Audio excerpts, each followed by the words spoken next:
guest of honor, Shahid and dear friends. It's my privilege and indeed honor that I've been asked to introduce our friend of Free Kashmir and a guest who's present with us on today's occasion. But before I do that, I want to say a few words of my own on today's reflection of today's occasion. When your motherland is occupied by foreign forces, I believe that you're living in a state of darkness. A state of darkness where your fundamental rights are denied. When I talk about Free Kashmir, I'm talking about state of Kashmir, my motherland, and I mean every inch of that land, which comprises 84,400 square miles of the land and its inhabitants.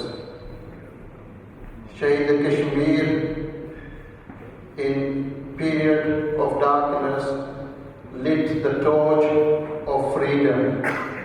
That torch, bright, shining today here in Bradford, that torch is shining brightly in every corner of the globe and will continue to shine until the freedom of Kashmir is achieved. And I promise you, colleagues, friends, that my promise to play my part in that struggle will continue, because I believe it's my fundamental birthright to campaign and fight and achieve my birthright. And I will continue to do that, and I'll work with you and I'll work with the wider community to ensure it's achieved. When I was a student many years ago, I was involved in anti-apartheid campaign. I fought for the freedom for South Africa. That noble cause which people, international community around the globe fought for, Kashmir, freedom for Kashmir is equal noble cause which I'm fighting for, and I'll enlist the help and support of other people, because it is a noble cause. It's a noble cause which is often remembered in the history. History is my witness. History is my witness. God is my witness. You're my witness. No matter what impression, no matter what oppression, what inequalities, what brutalities lay in the way of people who are struggling for Free Kashmir, but those inequalities, brutalities cannot be sustained, will not last, and Kashmir will achieve its freedom. Inshallah.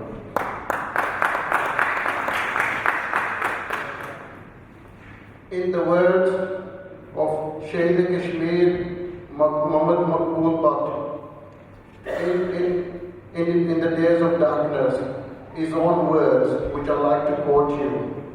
He said, I would like the court to fulfill its duty, which has been given to it under a special order. At present, I have no other choice but to give myself in the merciless hands of time and wait for the day when the darkness and discrimination, malice, cruelty and exploitation will be replaced by the light of justice. That day I will ask for justice. That day of justice which our Shahid, our kind Shahid Kashmir, Muhammad Maqbool Bhatt was alluding to, is the day when the Kashmir will be free. I will, and you will, and the rest of the community will continue to struggle for that until Kashmir achieves its freedom and justice is achieved. When we talk about Free Kashmir, we're not just only talking about Kashmir from oppression, colonial oppression, any forms of exploitation. We're talking about freedom from inequalities, freedom from poverty, freedom from ill health, freedom from illiteracy, and many other forms of services which a good early citizen should expect from his state. I'm going to call upon our good friend of Free Kashmir, no other person than Member of Parliament, Right Honourable David Ward. David Ward has been long-standing friend of Free Kashmir. He has been there at a call from Kashmiri diaspora living in Bradford for all their needs, and those needs, and he's actually been able to assist those needs beyond the duty of law. David Ward is Liberal Democrat Member of Parliament for Bradford East constituency since 2010. But prior to being Member of Parliament, David Ward has distinguished public service, serving the residents of Bradford as an elected member for 25 years. I know personally David because when I worked at East Metropolitan University, David was a fellow colleague, a fellow professional worker, and we often exchange issues and dialogue and on many of the contemporary issues of the day.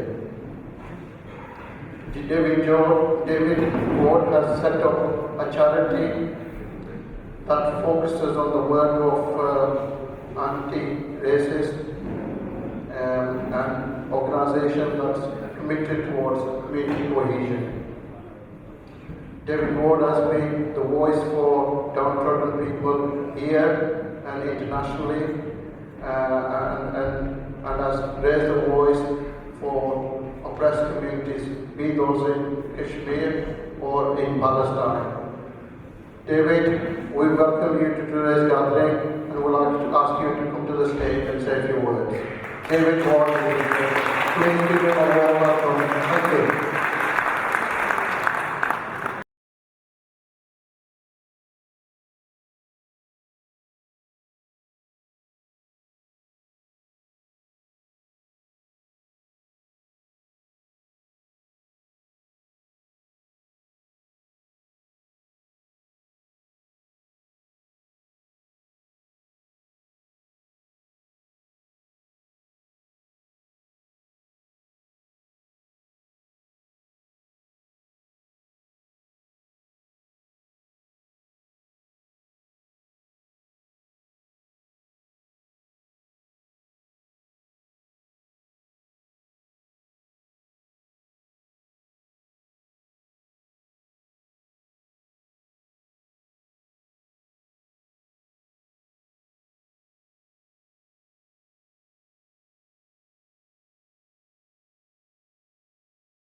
Thank you very much.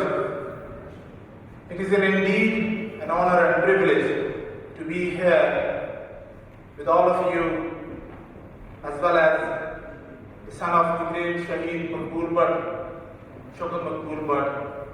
And I would like to congratulate the Jammu and Kashmir National Liberation Council new office bearers in Bradford for organizing this event. And I personally thank and welcome the comments and suggestions made by our Right Honourable MP David Ward. I have carefully listened to those suggestions, and if I summarize all of the previous guests who have spoken today, three things: the reflection, the realization, and the resolve.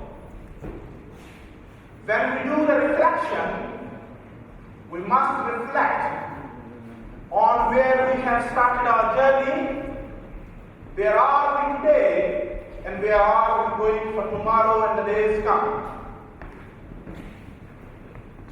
And then we have to realize our capacity as well as our intentions to achieve our destination. And this realization must be coupled with the realistic analysis of the situation on the ground in Jammu and Kashmir, as well as where we live today, and how the geopolitical situation has an impact on what we resolve and what we have set our resolve for, and how we achieve our destination. And bringing this all together is what our Right Honorable MP has suggested, that we do not have a campaign. I partly accept that.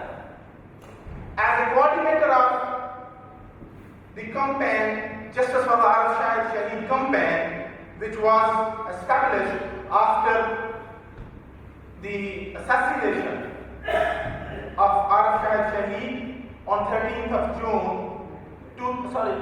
of May 2013 in Rawalpindi.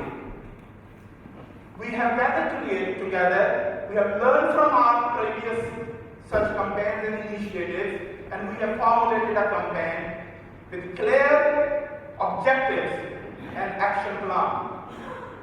And within 2 weeks we have set a target in our meeting on the 19th of May that we will be going to present a petition for the judicial investigation of extrajudicial killing of Arif Shahid, who is obviously the follower of Abdul Bari, who was killed allegedly by the Pakistani security agencies, as many more in Pakistan. And we have set a target for ourselves that in that petition we will get the signatures from across the United Kingdom, and we set 2 weeks' time, and in 2 weeks' time 3,550 people have signed that petition, which we have handed over on the 13th of June to the Pakistani High Commission in London. Equally, on the same day, the people from the Indian occupied Kashmir in Jammu, in Islamabad, and in Azad Kashmir and Gilgit and Baltistan, they have signed the same petition, as well as the migrant workers in the Middle East. So we have done that, achieved that one. Then we have asked the Azad Kashmir government to formally write to the government of Punjab to investigate judicial inquiry of the alleged extrajudicial killing of the Shahid Arif Shahid, and then we followed it up. Mahmood Kashmiri has recently visited, he has met with the Prime Minister of Azad Kashmir, he has met with the opposition leader as well as the other key political leaders, and Azad Kashmir government has done that. We recognize the importance of a systematic campaign and action plan. When it comes to the United Kingdom, there is obviously two key aspects. One is the responsibility of the British citizen, as we all have. And it is not necessarily the whole of the British Kashmiri community, but we must take it out to all others. Communities who live in Great Britain. We are a multicultural society. If we believe in a just cause, it is not only Sardar, Aftab cause or Mahmood Kashmiris are able to yes, it is as equally as David Ward, Smith, Joe, and Henry. And one more thing I would like to add is that 51% of our population is women in Jammu and Kashmir. In our campaign, young people and women are missing. We have to accept that. How can we increase the representation of the 100% of our population? Not 100% of the population itself, but the representation of 100% of our population.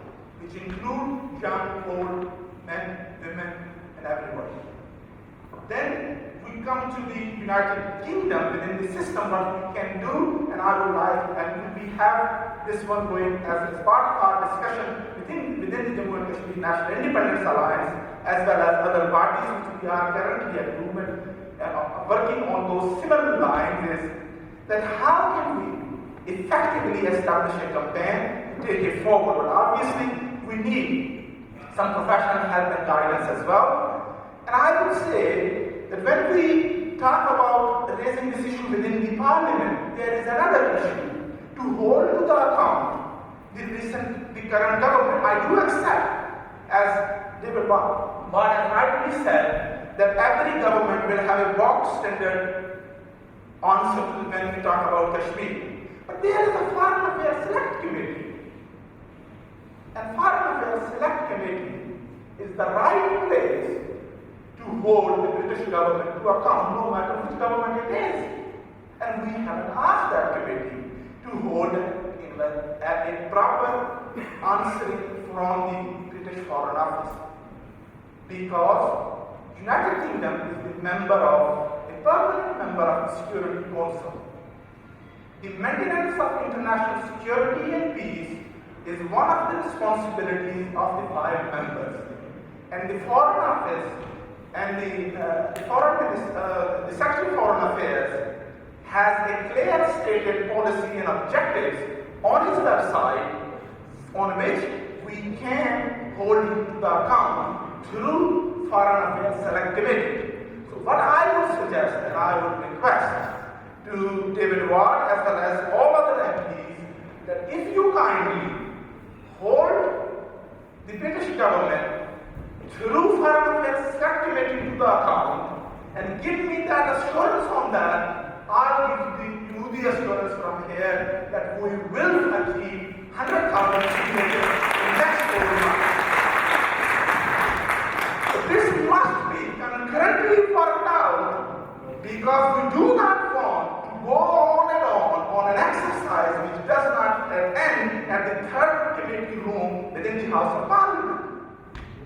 So we understand, we recognize, and we're trying to learn how effectively we can take our foreign affairs of the state of Jammu and Kashmir in our own hand.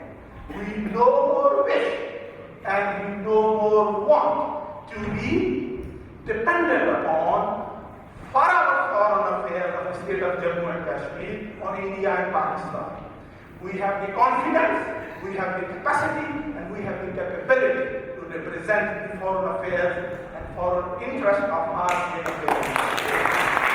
This is the result that I am talking about when I come into the 3rd point. From today onward, till the next year of the 11th of February, we all who have spoken today here, as well as those who will be coming after me, to make one action point for them. I have 5 years ago from this very Bradford have requested my colleagues to unite on one day to show our identity and celebrate our identity by hosting the Kashmir flag on our town hall. Most of my colleagues will remember that day when I have presented these suggestions in various Bradford, and we have achieved in 3 years, from the last year starting from Rochdale, as well as Bradford. This year, and we have that one as a systematic plan, and we are asking Leeds as well as Birmingham to host our national flag. There are 2 different things. Hosting flags within the house and then hosting flag on the council hall. They have a symbolic reasons and a pride when that flag flies. And Kashmir flag will fly on the United Nations. If that's your resolve, make sure it flies on the Bradford Hall every year. If you can't achieve the thing in your own home, you can't achieve abroad. Because charity begins from home. So let's share my resolve. Let's share my resolve. And I will request each and every one of you from this day, only one thing. I commit myself to learn and to understand and to get myself trained in making sure how to implement an effective campaign plan. And I request from David Ward through his other colleagues, as well as all others who have that understanding in those fields, to help us through Westminster Foundation for Democracy. Westminster Foundation for Democracy to help in organizing and establishing this campaign for the state of Jammu and Kashmir. And I would welcome the opportunity to work with David Ward and all other MPs on this particular task. Thank you very much. Thank you, Professor. बहुत शुक्रिया.